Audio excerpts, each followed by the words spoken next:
Damn, my phone is vibrating. Hey everybody, it's your boy SergDragon, and welcome back to another edition of the Heavens Monsters podcast. With me always is T-Money, King of Puppies. There you go.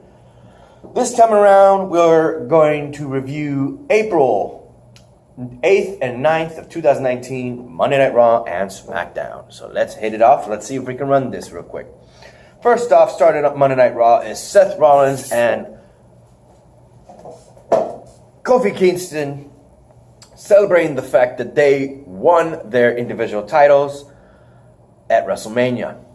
Seth Rollins for his Universal title and Kofi Kingston for his WWE title. In which case, it was a surprise to see Kofi on the show, considering that next week we will have WWE Shakeup, where Raw superstars will be transferred to SmackDown and vice versa. And even 205 Live and NXT superstars will possibly go to SmackDown or Raw as well. So look forward to that. In which case, it would be interesting considering Kofi just won his title as well as Seth Rollins, and Kofi issues a challenge because of Becky Lynch winning both the Raw and SmackDown titles, becoming a 2 unified champion. So Kofi tells Seth Rollins, why don't we have a match tonight, winner takes all. Everybody is hyped in the arena, and freaking I still catch you. Big E does a splits while Xavier Woods screams out, WWE World Champion, and they just keep getting lower and lower. That was weird. His perfect split, right leg up front, back leg all the way back. Like, what the fuck? Where's your nuts? Where's your nut? No nut drag. Like Robert Williams would say, no nut drag, no nut drag. But overall, funny things aside, Seth Rollins does accept the match. That will be the main event for later tonight. We'll get to that in just a bit. So, go ahead. What did you do? There you go. It's loading. So here we have, and if you need video reference, image reference. Damn, that's taking a while to load. But you see Big E. The focus, really. It's the word focus. Next up, the first match of the night would be for the tag team Raw titles, because of the fact that a rematch between the Zack Ryder and Kurt Hawkins, who won the titles and ended Kurt Hawkins' 269 losing streak at WrestleMania against the Revival. They would then go on to the match, and surprise, surprise, Kurt Hawkins and Zack Ryder defend their titles and defeat the Revival, and they're in the back of the line. Ultimately, next after that would be Baron Corbin showing up to gloat that he retired Kurt Angle. Kurt Angle comes on to congratulate him, saying that he is the better man, and he wishes him best of luck, handshakes him, and then pulls him in saying, bad luck. Then freaking Angle slams and puts him in the ankle lock, leaving on that statement. How you feel about Kurt Angle retiring for sure now? He ain't young like he used to be, so he might as well. You know, it sucks that he gone. And he said he believed that he had one more world title picture for him. Maybe. I don't know. Alexa Bliss, the host of WrestleMania, didn't get a chance to wrestle and said that both Sasha Banks and Bayley squandered their opportunity and wanted to challenge one or both, and Bayley would accept the challenge. Sadly, Alexa Bliss would beat Bayley, meaning that she's got momentum going in for a title shot. Which one? We don't know. I'm happy for Alexa Bliss. Oh, this happened. Okay. Becky Lynch comes out to say that she is the new champion, but before she even gets to utter a word, we have Lacey Evans walking out and looks at her, and she just stands there and then punches her with her signature move, the woman's right. But surprise, surprise, Becky didn't go down. She was still standing and just wails on her. And he puts her into the disarmor, but she squirms. Lacey Evans squirms out of it, making a quick getaway. How do you feel about Lacey Evans punching Becky Lynch? Well, I like both of them. You like your blondes? She's a blonde. Yeah. Next up, we would have Ricochet and Aleister Black fight against Chad Gable and Bobby Roode. Last week, seriously, all that week, Monday Night Raw, NXT TakeOver, and even at WrestleMania, these two would have such a losing streak. Each time the titles were on the line, Raw titles, NXT champ titles, SmackDown titles, in that order, and they didn't win. I'll give it to them. They are one of the best tag teams today because of the fact that they work so well together, even though they were just put together on a whim. They would be cheated, outsmarted, if some people might use that word, by the Revival on Monday Night Raw, outpowered by War Raiders on NXT TakeOver New York, and outnumbered, considering it was a fatal four-way tag at WrestleMania. So none of it looked good in their favors at all. Thankfully, they managed to defeat Chad Gable and Bobby Roode that night to get the momentum going again, despite their three major losses.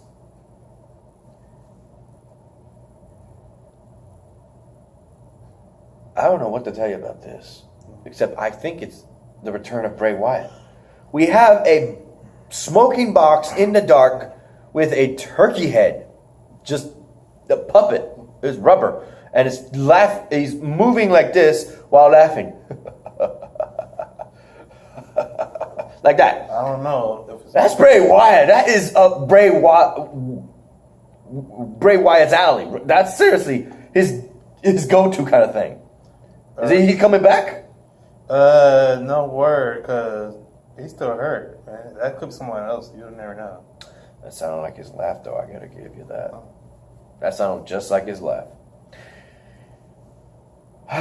This Monday Night Raw would also mark the last match of Dean Ambrose. His wife on commentary would be there to watch against the mighty Bobby Lashley. And Bobby Lashley would just lay him out right in front of his wife, breaking down the table, announce table. You're not. Look at Bobby Lashley compared to him. Mm-hmm. Bobby Lashley is a powerhouse. He's fought powerhouses. No, yeah, but no, like Bobby Lashley. Dean Ambrose is just on a losing streak. After it would be his last match, though. Yeah. So that's it. Yeah. Look at he's like Bobby Lashley's like Batista about the other side. Ultimately, we have someone who's got an image problem. Mojo Riley, who once again talks to a mirror to himself, saying that WrestleMania was fun, right? It was amazing. Where the hell were you? Talking to himself. And he would have a cracked mirror and face paint, apparently, that matches it. Okay. We also have the return of Sami Zayn, issuing a challenge since he wasn't booked at WrestleMania. And the one who would He's take... He's a joke. Words from T-Money, ladies and gentlemen. He don't like... Sami Zayn. Nope. Well, in his open challenge would not be none other than the new Intercontinental Champion, Finn Balor, as himself, not the Demon, would fight Sami Zayn and beat him, and then from happy face to heel turn would be Sami Zayn saying that nothing has changed. The people are just there to cheer and boo. They're just judges that cannot do anything with their lives, yada, yada, yada. And said that he would still be here to just justify everything and say, see you next time. How do you say it? What? See you in hell. Because this is hell for him. He said, see you next week in hell. And I love this one. He's the fifth demon in the WWE. Who? Dean Ambrose. Dean Ambrose. Yeah. I thought you said Finn Balor. I mean, yeah, you're right. Finn, I'm sorry, my mind's tripping. That's fine. I got you. The fifth demon of the WWE, Finn Balor. Who was the first? Undertaker. Who's the second? Kane. Who's the third? Papa Shango. You sure it ain't Boogeyman? No, because Papa Shango came before Boogeyman. So Finn Balor would be the fifth. Yes. Okay. And funny you should mention Undertaker. No, I got mixed up. It's Undertaker, Papa Shango, then Kane, then Boogeyman, then Finn Balor. There you go. And ultimately, you want to talk about something funny, man. Elias was not happy that the Doctor of Thumonomics, John Cena, that was funny. I loved it. John Cena at Thumonomics, hitting those bars and burning freaking Elias at WrestleMania. Yeah. We had a drop the Mikey moment. I posted that on Twitter. John Cena, Dr. Thumonomics, hashtag Thumonomics. Drop the Mikey. Mikey dropped laughing. Speaking of John Cena, his ex-girlfriend, Nikki Bella, was getting a lot of comments about what do you think about John Cena's girlfriend. She kind of didn't want to answer that, but she did anyway. What did she say? They say that you must be jealous because that you let go of a good man that's so good to you. Okay. You must be mad. You must be. You could tell she was. She felt like what that she did was made a big mistake of breaking up with him. Yeah. Also, speaking of Mikey, I want to give out a shout out to our boys Xavier Hill and Mike Henry. A link to their YouTube pages will be in the descriptions down below. Check that out. As well as a shout out to the rest of the Heavens Monsters podcast, Renee, Farrell, Andre, Chris, and Devin. So, with that said, Elias was so upset with John Cena interrupting his moment at WrestleMania. He said that no one would be interrupting him, and if they do, they will be a dead man. I was like, man, and all we hear is dong, everybody scream. That was just cute to come in. That was just cute to come in when you said dead man. I know. He's He's looking good. He's looking good for a guy who's losing more muscle. Yeah, the Undertaker's losing more muscle, people. You noticed that, right? Damn. Undertaker then kicks his ass. It ain't even a match. He just whoops his ass. Demon of Death Valley. Yeah. Then we have the match that would decide it all. Kofi Kingston versus Seth Rollins. Winner take all of the WWE and the Universal title belts. Straight to the point, the bar interrupted the damn match. Cesaro and Sheamus just screwed up one hell of an opportunity. But thanks to this, a new opportunity would be made by Seth Rollins challenging both the bar and tagging with Kofi Kingston. And Kofi Kingston, damn, they won. Tag team with Seth Rollins, Trouble in Paradise, followed by a curve stomp, got them the win on Cesaro. And that would be the end of the night for Monday Night Raw. We will be right back with SmackDown. We're hitting the 14-minute mark. Nice. And we're back. Starting off with the supposed, because they mentioned this on Monday Night Raw, and we don't know what was going to happen with the match between Seth and Kofi, so it was broken up so that we would, in fact, have a celebration for Kofi Kingston guaranteed for his new WWE title. And we finally have the name. We didn't know before who the name of Kofi Kingston's wife, because we didn't see her at all at WrestleMania.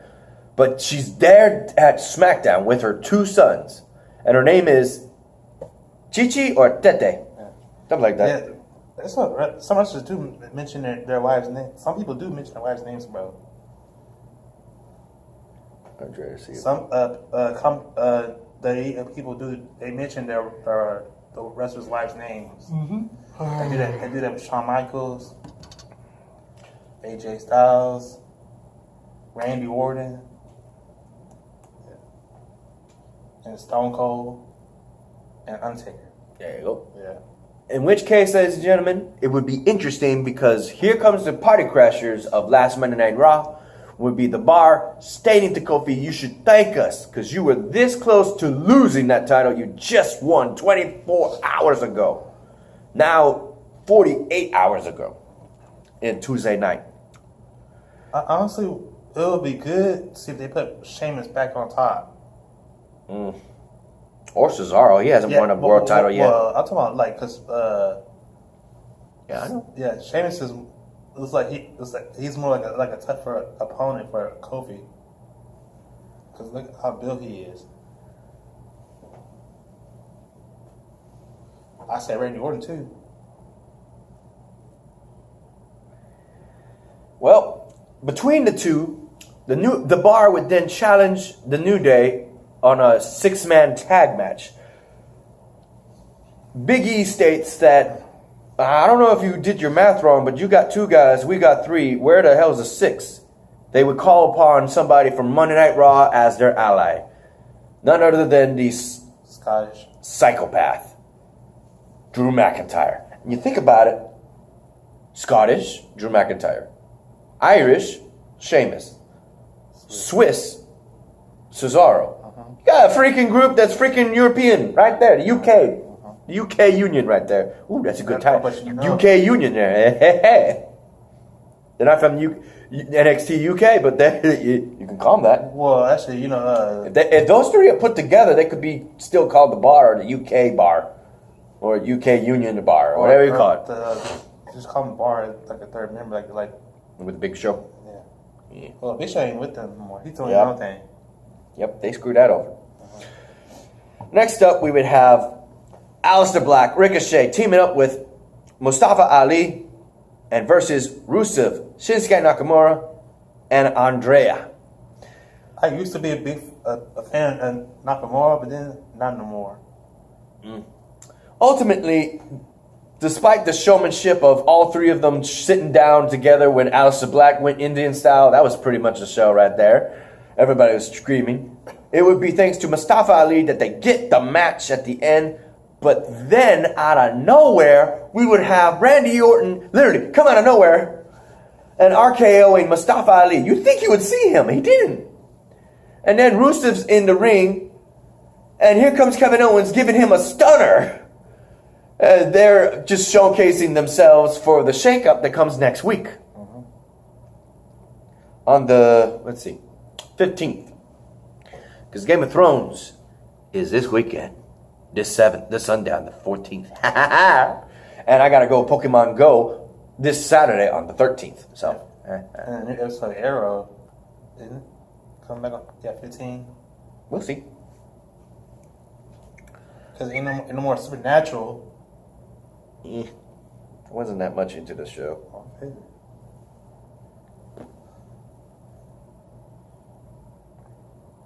All right.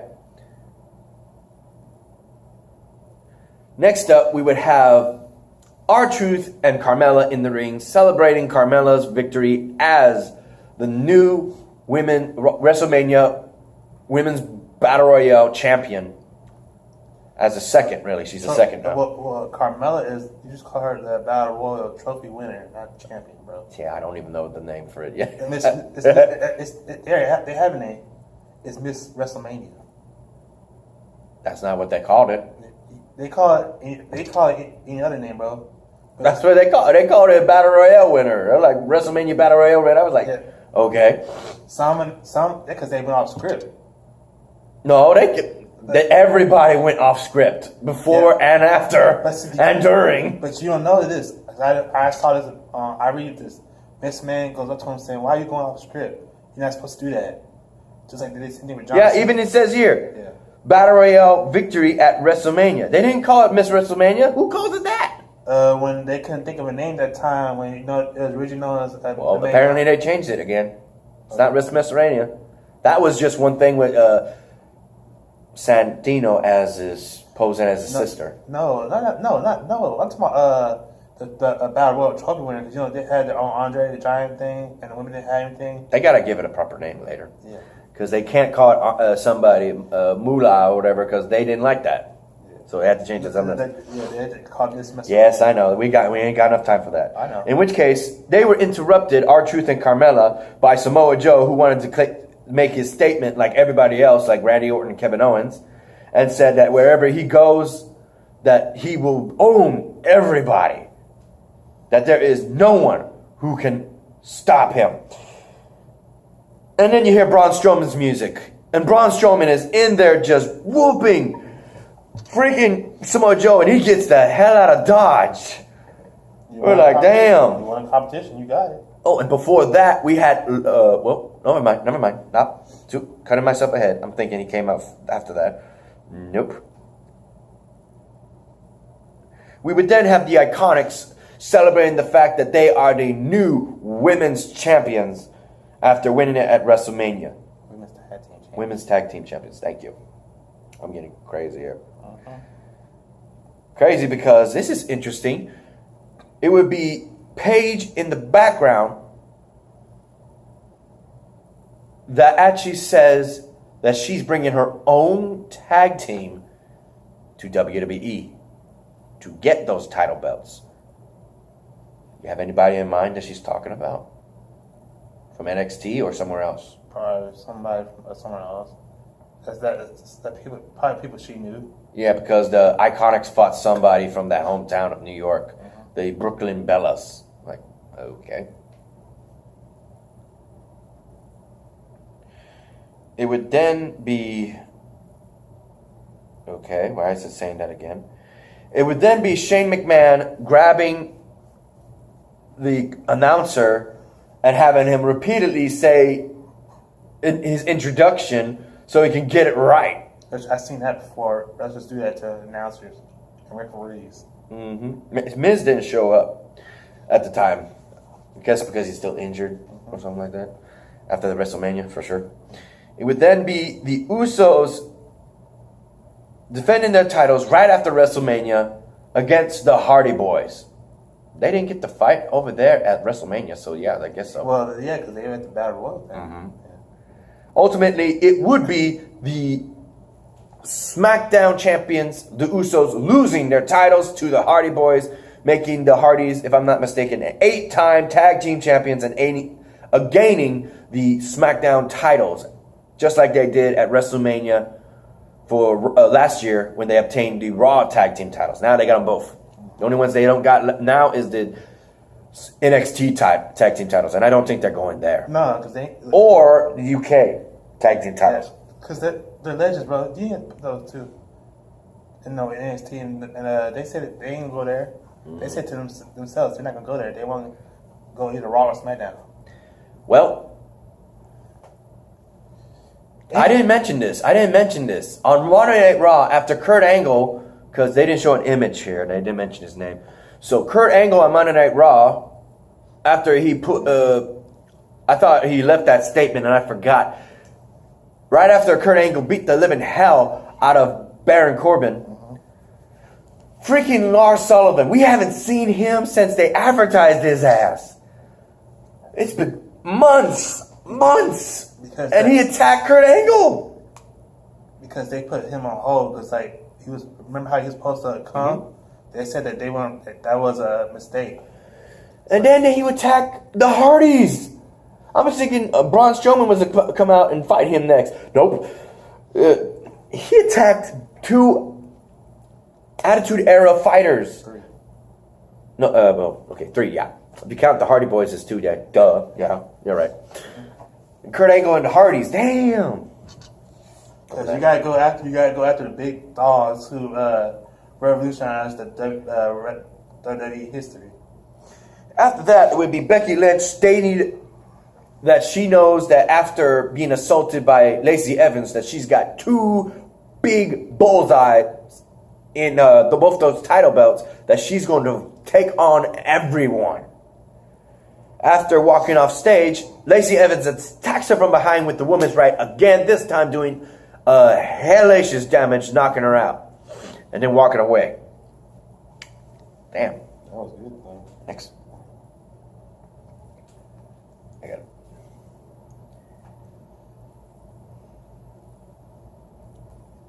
I'm making sure there's nothing else. Okay. Next, it would be The New Day versus The Bar and Drew McIntyre.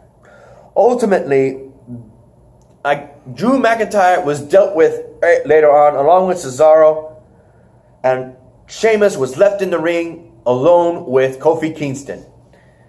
And trust me when I say this was pretty damn good. We would have Kofi Kingston doing the SOS, followed by a freaking Trouble in Paradise knocking out Sheamus and getting him the win. And he would celebrate with his wife and his 2 sons in the ring, having himself a good time. So that would be it, ladies and gentlemen. And I gotta say this. Next week is going to be crazy with the shakeup. They usually would call it the WWE draft. And you would hear Vince McMahon say, let's shake things up again. Mm-hmm. Not this time. It's known as the shakeup in general. So let's hope that we'll get a lot of first-time matches to come. I look forward to it. Don't you? Oh, yeah. With that said, ladies and gentlemen, this video will now end. We thank you. We're going to see if tomorrow we can do NXT TakeOver New York review, along with the quick 205 Live and NXT for this week on the 9th and 10th. With that said, ladies and gentlemen, I hope you enjoyed. If you liked this video, give it a thumbs up. If you didn't, give it a thumbs down. Hit that subscribe button if you like the content, and hit that notification bell for the next Heaven Monsters podcast. Today was a Thursday edition because of how crazy WrestleMania ended up being and our work schedule. So with that said, thank you. We hope to do this again tomorrow, and we'll wish you good night. Good night.